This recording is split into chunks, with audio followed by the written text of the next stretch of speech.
சொன்ன வார்த்தையை தேவனே சொன்ன வார்த்தைகளாக நம்பி அந்நாள் அந்த நாளிலிருந்து துக்கமுகமாயிருப்பதை விட்டுவிட்டாள். அந்த நாளிலிருந்து உற்சாகமின்மைக்கு, சோர்வுக்கு தன்னுடைய வாழ்க்கையிலே அவள் இடம் கொடுக்கவே இல்லை. இந்த நாளிலும் கூட அன்பு சகோதர சகோதரிகளே, தேவனுடைய ஆலயத்துக்கு வருகிற போது, நீ வேதத்தை தியானிக்கிற போதோ, வேதத்தை வாசிக்கின்ற போதோ, செய்தியை கேட்கிற போதோ, ஜெபிக்கிற போதோ, தேவன் உன்னோட கூட பேசுவார். உன்னுடைய உள்ளத்திற்குள் உன்னோடு பேசுவார். தம் வார்த்தைகள் மூலமாக உன்னோடு பேசுவார். அவர் பேசுகிற போது உனக்கு கட்டாயம் அது புரிந்துவிடும். இது தேவன் எனக்கு சொல்கிறார் என்று, தேவன் என்னோடு பேசுகிறார் என்று. ஆனால் துரதிருஷ்டம் என்னவென்றால், நம்முடைய வாழ்க்கையில தேவன் நம்மோடு பேசுகிற போது அதற்கு செவிசாய்க்கிற குணம் நம்மில் அநேகருக்கு இல்லை. காரணம் என்னவென்றால், நாம் உலகத்திற்குள் வாழ்ந்து கொண்டிருப்பதால். ஆனால் அவர் பேசுகிற போது நாம் செவிசாய்க்க வேண்டும் என்றால், இந்த உலகத்தின் சத்தங்கள் எல்லாவற்றுக்கும் நான் விலகி இருக்க வேண்டும். அதனால் தான் தேவன் சொல்லுகிறார், நீ ஜெபம் பண்ணும் போது உன் அறை வீட்டுக்குள் சென்று, மத்தேயு சுவிசேஷம் 6:6, நீயோ ஜெபம் பண்ணும் போது உன் அறை வீட்டுக்குள் பிரவேசித்து உன் கதவை பூட்டி அந்தரங்கத்தில் இருக்கிற உன் பிதாவை நோக்கி ஜெபம் பண்ணு. ரூமுக்குள்ள போய்க்க, கதவெல்லாம் மூடிடு. இந்த உலகத்தின் சத்தங்கள் எதுவுமே உனக்கு கேட்க கூடாது. எனவே நீ அந்த ரூமில் தனியாக நிசப்தமாக அமைதியாக இருக்கிற சமயத்துல நீ தேவ சந்நிதியிலே முழங்கால் படியிடு.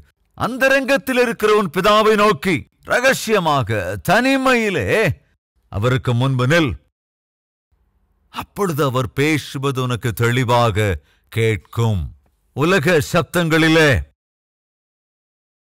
நாம் தேவ சத்தத்தை கேட்பது கொஞ்சம் கஷ்டம். எனவே நாம் பிரத்யேகமாய் இருக்க வேண்டும். தனிமையிலே தேவ சன்னதிக்கு போய் தனி ஆளாய் அவருடைய சன்னதியிலே முழங்கால் படியிடுவது, தனி ஆளாய் தனிமையில எல்லாம் நிசப்தமாய் இருக்கும்போது அவர் சன்னதியிலே இருப்பதுதான் நமக்கு மிக அவசியம். அப்போ இதுக்கு பெஸ்ட் டைம் எதுன்னா விடியற்காலம்தான். அதிகாலை, அதாவது அதிகாலையில 3 மணிக்கும் 6 மணிக்கும் இடைப்பட்ட நேரம், நிசப்தமாக இருக்கிற நேரம். தனிமையில உன் கணவர் தூங்கிக்கிட்டு இருப்பாரு, பிள்ளைங்க தூங்கிக்கிட்டு இருப்பாங்க, அல்லது மனைவி தூங்கிக்கிட்டு இருப்பாங்க, பிள்ளைங்க தூங்கிக்கிட்டு இருப்பாங்க. அப்ப தனியா நீ எழுந்து நீ போய் தேவ சந்நிதியில பேசிப்பாரு. அவர் உன்னோடு பேசுவார். தம்முடைய வார்த்தைகள் மூலமாக உன்னோட பேசுவார். அல்லது உள்ளத்திலே அவர் பேசுவார். அவர் பேசுகிற போது திட்டமாய் உன்னால் கேட்க முடியும். அன்று சகோதர சகோதரிகளை அதைத்தான் சொல்கிறேன். முழங்கால் படிட்டு அன்று ஜெபித்த போதுதான் தேவன் என்னோடு பேசினார். ஒரு பெரிய சபையை நான் உனக்கு தருவேன். அப்போ சபைங்கிறது இல்லை, கால்வரி டெம்பிள் நம்மகிட்ட இல்லை. நான் பாஸ்டரும் இல்லை, போதகனும் இல்லை. ஒருபுறம் நான் வேலை செஞ்சுக்கிட்டு இருந்தேனா, சாயங்காலம் டெய்லி சாயங்காலம் போய் கிராமங்களில் போய் தேவ சுவிசேஷத்தை அறிவிச்சிட்டு வருவோம். அந்த சூழ்நிலையில முழங்கால் படிட்டு ஜெபித்த போதுதான் தேவன் என்னோடு பேசினார். ஒரு பெரிய சபையை நான் உனக்கு தருவேன். 95 இப்படி பேசினார். இன்று நமக்கு இருக்கிற இந்த ஊழியம் எல்லாவற்றிற்கும் காரணம் என்னவென்றால், நான் தேவனோடு பேசின காரணத்தால் அல்ல, தேவன் என்னோடு பேசிய காரணத்தினால்தான். நான் வேதத்தை தியானிக்கிற போது, ஜெபித்துக் கொண்டிருந்த போது, அந்த விடியற்காலையில தேவன் என்னோடு பேசினார். என்னவென்று, 52 நாட்களில் ஒரு பெரிய தேவாலயத்தை நான் கட்டித்தரப் போகிறேன். பைபிள்ல எங்காவது இருக்காங்க அப்படி? 52 நாட்களில் உனக்காக ஒரு பெரிய சபையை கட்டி தருவேன், தைரியமாக நீ அஸ்திவாரமிடு அப்படின்னு ஏதாவது வாக்கு தத்தமோ வசனமோ இருக்காங்க? ஆனால் அன்று தேவன் என்னிடத்துல பேசினார். தனிமையிலே நான் முழங்கால் படியிட்டு தேவனுடைய சன்னதியில ஜெபித்துக் கொண்டிருந்த போது தேவன் என்னோடு பேசினார். ஒரு பெரிய சபையை 52 நாட்களில் நான் உனக்காக கட்டித்தருவேன். நீ விசுவாசித்தால் அஸ்திவாரமிடு. எப்படிங்க அது சாத்தியம்? ஏதோ ஒரு 1000 பேர் உட்கார்ற இடம்னா அது வேற விஷயம்.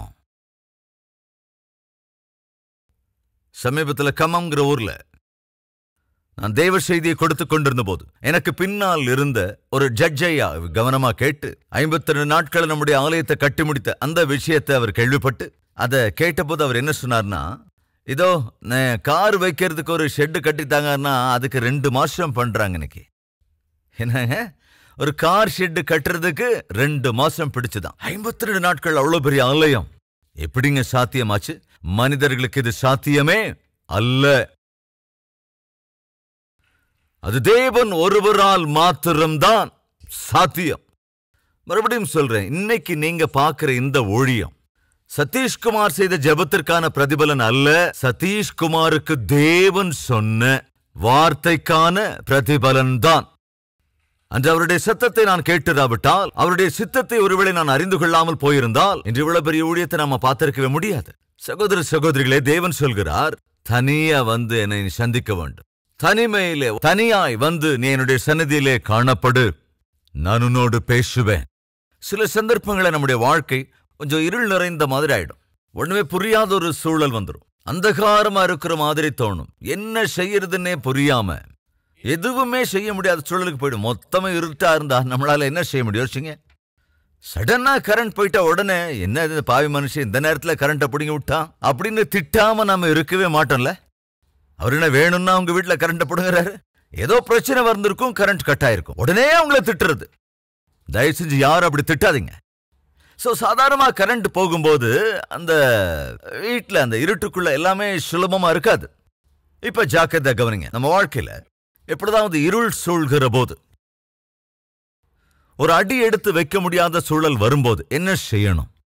மறுபடியும் ஞாபகப்படுத்துறேன். எஸ்டிடி பூத் பார்த்திருப்பீங்க. ஒரு சின்ன பாக்ஸ் மாதிரி ஒரு ரூம் ரெடி பண்ணி வச்சிருப்பாங்க, எல்லாரும் பார்த்திருப்பீங்க. உள்ளுக்குள்ள போனதுக்கு அப்புறம் நம்ம கிட்ட இருக்கிற டைரி எடுத்து அந்த நம்பர் நாம டயல் பண்ணுவோம் இல்லையா? அப்போ அப்படி டைரி வச்சுக்கிட்டு அந்த நம்பர் டயல் பண்ணணும்னா அந்த டயல் நமக்கு தெரியணும்ல, அந்த நம்பர் நமக்கு தெரியணும்ல. சரி, நம்ம அப்படி உள்ளுக்குள்ள போனதுக்கு அப்புறம் அந்த நம்பர் நமக்கு தெரியணும்னா லைட் இருக்கணும்ல. என்னங்க உள்ள லைட் எதுவும் எரியலையே, ரொம்ப இருட்டா இருக்கே, என்னது அப்படின்னு அவர்கிட்ட கேட்டா அவர் என்ன சொல்லுவாரு தெரியுமா? உள்ள லைட் இருக்குங்க. லைட் இருக்குங்கிறீங்க, ஆனா அது எரியலையே. அப்ப அவர் என்ன சொல்லுவாரு? முதல்ல உங்க கதவை மூடுங்க பாரு. என்ன செய்ய சொல்லுவாரு? நீங்க அந்த கதவை மூடுங்க அப்படின்னு உடனே டோரை சாத்தின உடனே அங்க லைட் எரியும். டோரை திறந்ததும் லைட் ஆஃப் ஆயிடும். ஏன்னா கரண்ட் சேவ் பண்றதுக்காக அந்த மாதிரி அவங்க செட்டப் பண்ணியிருப்பாங்க. இது ஒரு அற்புதமான பாடத்தை கத்துக் கொடுக்குதுங்க. நல்லா கவனிங்க. நம்முடைய வாழ்க்கை இருள் சூழ்ந்ததாகும் போது அது வெளிச்சமுள்ளதாக மாற வேண்டும் என்றால் நாம் தனிமையில் தேவ சன்னதிக்கு செல்வதற்கு அந்த டோரை லாக் பண்ணணும்.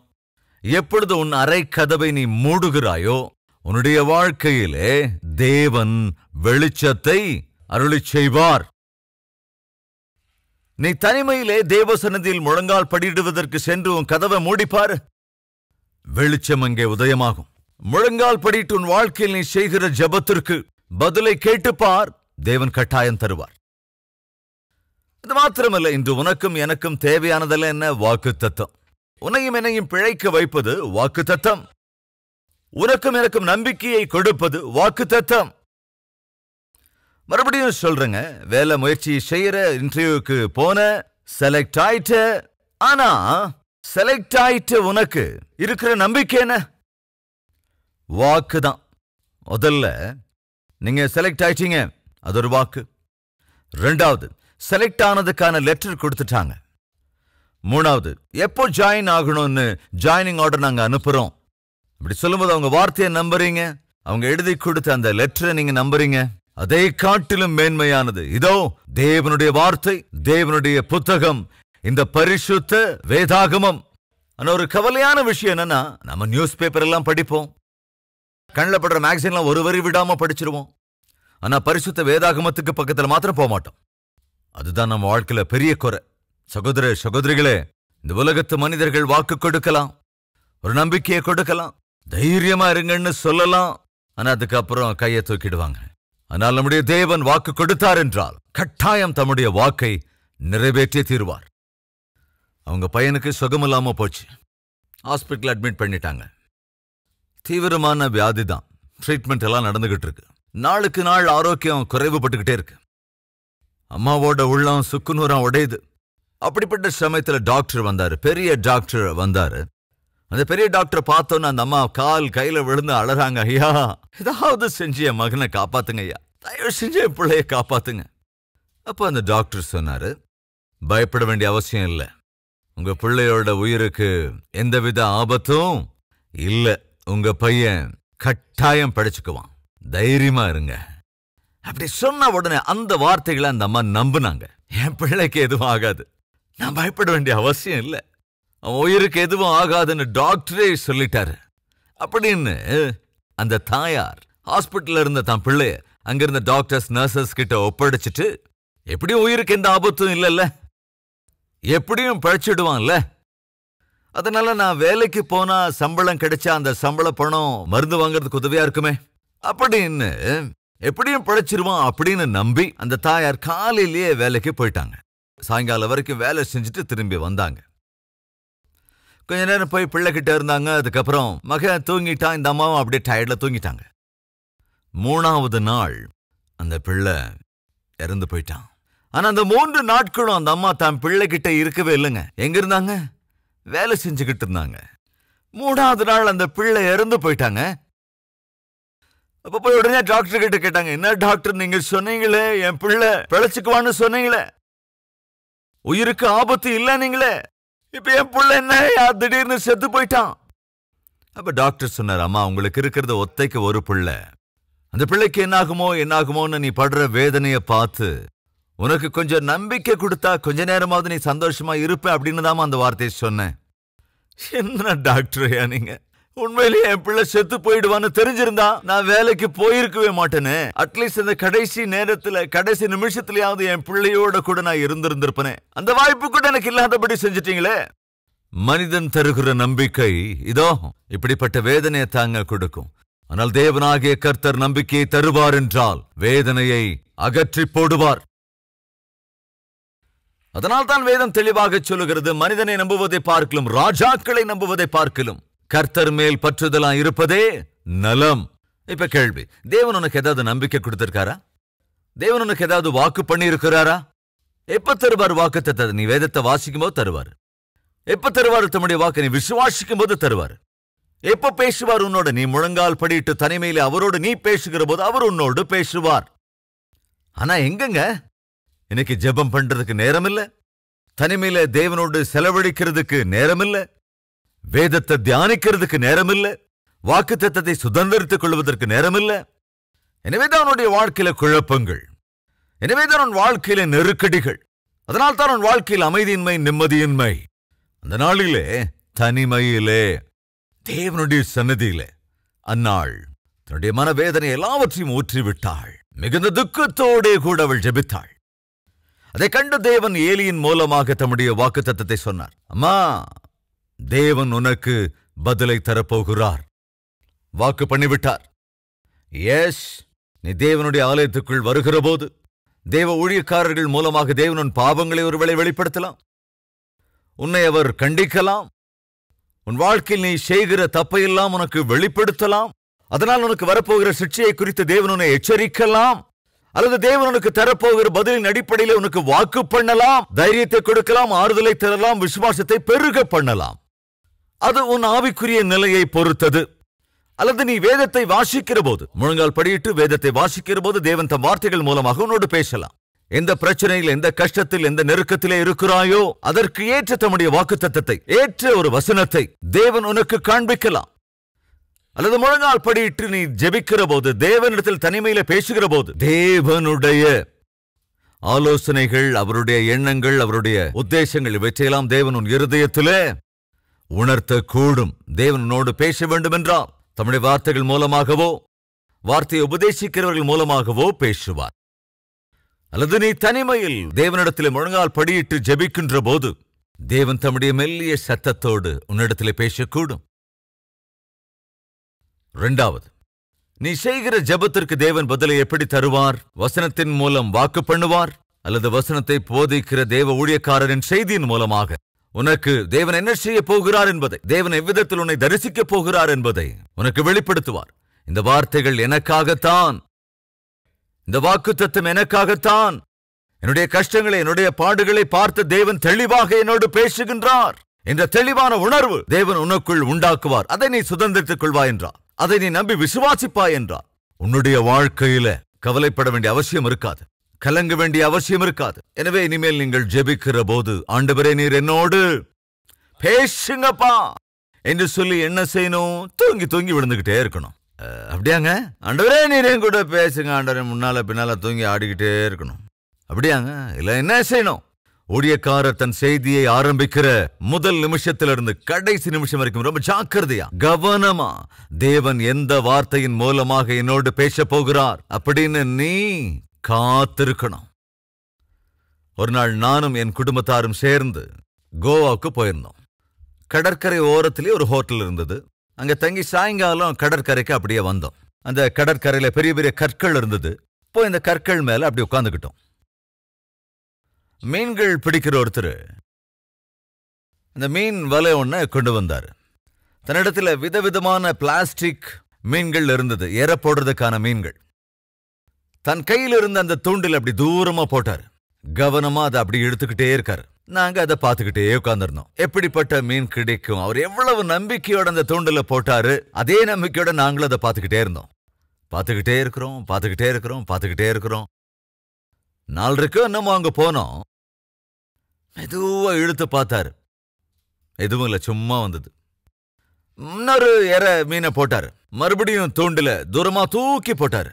மறுபடியும் அவர் அதுக்காக காத்துக்கிட்டே இருக்காரு. நாங்களும் காத்துக்கிட்டே உட்கார்ந்துருந்தோம். மறுபடியும் தூண்டில மொத்தமா அப்படியே சுத்திக்கிட்டே இருக்காரு. மறுபடியும் ஒன்னும் இல்லாம தான் வந்தது. மறுபடியும் இன்னொரு மீன் எடுத்து மறுபடியும் அதுல மாட்டி உள்ள போட்டாரு. நீங்க நம்புங்க, சாயங்காலம் 6 மணி ஆயிடுச்சுங்க. இருட்டாயிடுச்சு. எல்லாத்தையும் மூட்டை கட்டிட்டு காமா போயிட்டாரு. அவரை பார்த்துக்கிட்டு இது என்னடாதுன்னு நாங்களும் காமா திரும்ப வந்துட்டோம். ஏன்னா அவரு மீனையும் பிடிக்கல, மீன் அவருக்கு அகப்படவும் இல்லை. ஆனா ஏறக்குறைய 2 மணி நேரம். எவ்வளவு நம்பிக்கைங்க. மீன் கிடைக்குமோ என்னமோ அப்படின்னு சுமார் 2 மணி நேரத்துக்கு அவர் தன்னோட முயற்சிகளை செஞ்சுக்கிட்டே இருந்தார். ஒரு மீன் கூட கிடைக்கல. அதுக்காக அவர் மறுநாள் வராம இருந்துருவார் நினைக்கிறீங்க? மறுபடியும் கட்டாயம் வருவார். ஏன்னா நம்பிக்கை. இயேசு கிறிஸ்து தமக்காக சீஷர்களை தெரிந்து கொண்டார். எத்தனை பேருங்க சொல்லுங்க? எத்தனை பேருங்க? எத்தனை பேரு? 12 சீஷர்களை தாம் தெரிந்து கொண்டார். அவர்கள ராஜாக்கள் எத்தனை பேரு? அவங்கள சயின்டிஸ்டா இருந்தவங்க எத்தனை பேரு? அவங்கள டாக்டர்ஸ் எத்தனை பேரு? அவங்கள இந்த மாதிரி எத்தனை பேர் இருந்தாங்க? 12 பேர். அந்த சீஷர்களில மீன் பிடிக்கிறவங்களா இருந்தவங்க எத்தனை பேர் தெரியுமா? எப்பாவது இதை யோசிச்சிருக்கீங்களா? 12 சீஷர்களிலே மீன் பிடிக்கிறவங்களா இருந்தவங்க எத்தனை பேர் தெரியுமா? பார்க்கலாம் வாங்க. பைபிள் எடுத்துக்கோங்க. யோவான் எழுதின சுவிசேஷம் 21வது அதிகாரம் 2வது வசனம். சீமோன் பேதுருவும் திதிமு எண்ணப்பட்ட தோமாவும் கலிலேயா நாட்டில் உள்ள கானா ஊரானாகிய நாத்தான்வேலும் செபேதேயுவின் குமாரரும் அவருடைய சீஷரில் வேறு 2 பேரும் கூடியிருக்கும் போது. எத்தனை பேருங்க? மறுபடியும் முன்னால போலாமா? சரி வாங்க. சீமோன் பேதுரு 1, திதிமு என்ற தோமா 2, கலிலேயாவில் உள்ள கானா ஊரானாகிய நாத்தான்வேல் 3, செபேதேயுவின் குமாரர் யோவானும் யாக்கோபும் 2 பேர். அப்ப 5 பேர் ஆச்சு. மீண்டும் அவர் சீஷர்கள் 2 பேர், 7 பேர் அங்க இருந்திருக்காங்க. சீமோன் பேதுரு மற்றவர்களை நோக்கி மீன் பிடிக்க போகிறேன் என்றான். அதற்கு அவர்கள் நாங்களும் உம்முடனே வருகிறோம் என்றார்கள். நாங்களும் மீன் பிடிக்க வர்றோம் அப்படின்னு சொன்னாங்க. எத்தனை பேருங்க? மொத்தம் 7 பேர். அப்ப 12 பேர்ல இயேசு கிறிஸ்து 7 மீன் பிடிக்கிறவர்களைத்தான் சீஷர்களாக தெரிந்து கொண்டார். காரணம் என்ன தெரியுமா? மீன் பிடிக்கின்றவர்கள் கண் பார்வையினால் அல்ல, அவர்கள் முயற்சி செய்வது நம்பிக்கையால மட்டும்தான். நம்பிக்கையோடு தாங்க அவங்க வலைய போடுவாங்க. நம்பிக்கையில் தான் ராத்திரி படகு எடுத்துக்கிட்டு கடலுக்குள்ள அப்படியே போவாங்க. கண்ணுக்கு முன்னால எதுவும் தெரியாது. ஆனால் நம்பிக்கை. காலியாக இருக்கிற படகுகளை நிரப்பப்பட்டதாக திரும்ப கரைக்கு வருவாங்க. நம்பிக்கை. ஒரு நாள் மீன் கிடைக்கலனா கூட, ஒரு நாள் அவங்களுடைய வயிறு நிரம்பலனா கூட, ஒரு நாள் அவர்களுடைய படகு மீன்களால் முழுமையா நிறையாட்டாலும் நம்பிக்கையை இழக்க மாட்டாங்க. நெக்ஸ்ட் டே மறுபடியும் உள்ள போவாங்க. அது அவங்க விசுவாசம். எனவே இயேசு தாம் தெரிந்து கொண்ட 12 சீஷர்களில 7 பேர் மீன் பிடிக்கிறவர்கள். எனவே சகோதர சகோதரிகளே, ஒரு நாள் நீ ஜெபிக்கிறதுக்கு பதில் வரலன்னா திரும்பவும் நீ ஜெபிக்கணும். ஒரு நாள் நீ கண்ணீர் சிந்தினதுக்கு உடனே உனக்கு பதில் வரலனாலும் நீ தொடர்ந்து கண்ணீர் சிந்தனும். ஏன்னா அதுதான் விசுவாசம். விசுவாசத்தோடே கூட நீ கட்டாயம் ஜெபிப்பாய் என்றால் கட்டாயம் தேவன் பதில் தருவார். ஒவ்வொரு வருடமும் அந்நாள் அதே தேவாலயத்துக்கு வந்து பிரார்த்தனை செய்வாள். ஆனாலும் பதில் கிடைக்கல. அதுக்காக கண்ணீர் சிந்தி ஜெபிக்கிறத விடல. தேவ சன்னதிக்கு வந்து விண்ணப்பம் பண்றதை விட்டு விடல. வழக்கம் போல மறுபடியும் அந்த வருஷம், மறுபடியும் மறு வருஷம் தேவ சன்னதிக்கு வந்து கண்ணீர் சிந்தினாள், ஜெபித்தாள். தேவனுடைய நேரம் வந்தது. தேவன் பதில் தருகிற அந்த நாள் வந்தே விட்டது. மறுபடியும் சொல்லுகிறேன், தேவன் உனக்கான பதிலை தருவதற்கு ஒரு நேரத்தை குறித்திருக்கிறார். அந்த சமயத்துல கட்டாயம் உனக்கு வரவேண்டிய மேன்மையான பதில் வந்தே தீரும். அன்னாளுடைய வாழ்க்கையிலே தேவன் பதில் தரும் நேரம் வந்தது. எனவேதான் தேவன் அன்னாளின் கண்ணீரை கண்டார், வாக்கு பண்ணினார், எப்பேற்பட்ட குமாரனை அவர் அருளினார். ஒரு அற்புதமான குமாரனை அருளினார். யாருங்க அந்த குமாரன்? சாமுவேல். யார் இந்த சாமுவேல்? அவன்தான் கடைசி நியாயாதிபதி. அது மாத்திரமல்ல, ஆசாரியன். அது மாத்திரமல்ல, தீர்க்கதரிசி. ஒரு போஸ்ட் மாத்திரம் இல்லைங்க. அவன் ஒரு நியாயாதிபதி, அவன் ஒரு தீர்க்கதரிசி, அவன் ஒரு ஆசாரியன்.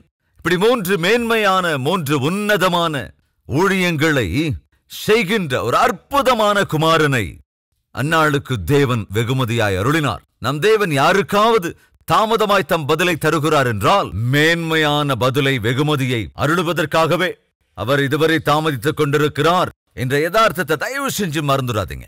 ஒரு தடவை அல்லது ஒரு நாள் அல்லது ஒரு வாரம் அல்லது ஒரு மாசம் அல்லது ஒரு வருஷம் நீ தொடர்ந்து செய்யற ஜெபத்துக்கு பதில் வரலன்னு சோர்ந்து போயிடாத.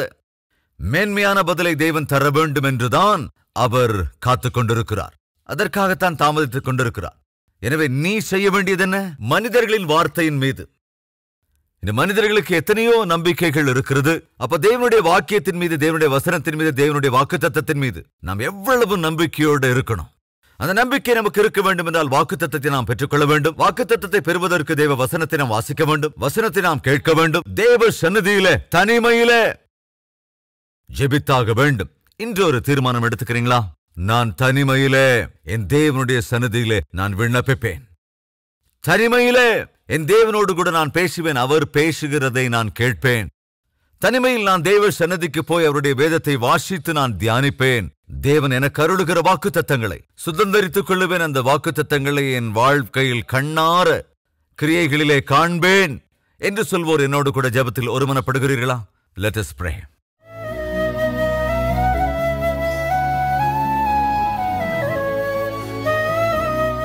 பரிசுத்தமுள்ள பிதாவே, கேட்ட வார்த்தைகளை விசுவாசித்து இந்த நாளிலும் உம்முடைய பிள்ளைகள் உம்முடைய சந்நிதியிலே தனிமையிலே ஆண்டவரே அவர்கள் கண்ணீர் சிந்தி விசாரத்தோடு, துக்கத்தோடு, நொறுங்குண்ட இருதயத்தோடு உம்முடைய பாதங்களை தங்கள் கண்ணீரால் நனைக்கிற போது ஆண்டவரே அவர்களின் கண்ணீரை கண்டு அவர்களுக்கு சம்பூர்ணமான பதிலை அருளிச் செய்வதற்கு உம்முடைய மகா கிருபை காண்பிக்க வேண்டும் என்று ஜெபிக்கிறேன். ஆண்டவரே, மறந்து போனோம் கண்ணீர் விட்டு ஜெபிப்பதை, மறந்து போனோம் நொறுங்குண்ட இருதயத்தோடும் சன்னதிக்கு வருவதை, மறந்து போனோம் முழங்கால் படியிட்டு வேதத்தை தியானிப்பதை மறந்து விட்டோம். ஐயா, எங்களை மன்னிங்க ஆண்டவரே. மறுபடியும் இந்நாளிலே அதே வாழ்க்கையை ஆரம்பிக்கிற கிருபை எங்களுக்கு அருள வேண்டும் என்றும் இது முதற்கொண்டு ஆண்டவரே உம்முடைய வார்த்தைக்காக, உம்முடைய வசனங்களுக்காக, உம்முடைய வாக்குத்தத்தங்களுக்காக உம்முடைய சன்னதிக்கு வர கிருபை அருள வேண்டும் என்றும் உம்முடைய பதிலுக்காக, நீர் அருளுகிற மேன்மையான சமாதானத்துக்காக கண்ணீர் சிந்தி ஜெபிக்கிற மனதை எங்கள் ஒவ்வொருவருக்கும் அருளி செய்ய வேண்டும் என்றும் இயேசு கிறிஸ்துவின் நாமத்தில் வேண்டிக் கொள்கிறோம் பிதாவே. ஆமென்.